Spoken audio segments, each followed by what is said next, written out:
gusto lang po natin liwanagin, sinabi po ni Senator Amy Marcos na tanggap po niya ang liham, ang letter mula sa opisina po ni Executive Secretary noong March 31 ng gabi.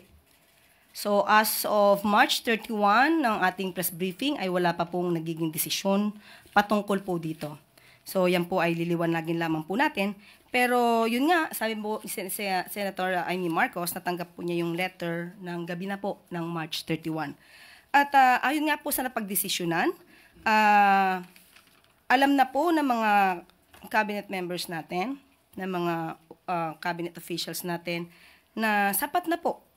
Sa kanilang pananaw ay sapat na po ang kanilang mga nasabi, na ibigay na facts, mga data, sa naunang hearing sa ni Senator Amy Marcos.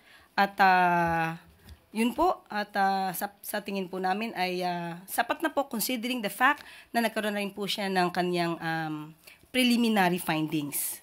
So, yun po, at hindi po natin masasabi na hindi naman po tinugunan ang mga katanungan kung ito po ay in aid of legislation. So, malamang po ay sapat na po ang mga nasabi ng ating mga cabinet officials para makagawa na po siya ng kanyang batas patungkol po dito.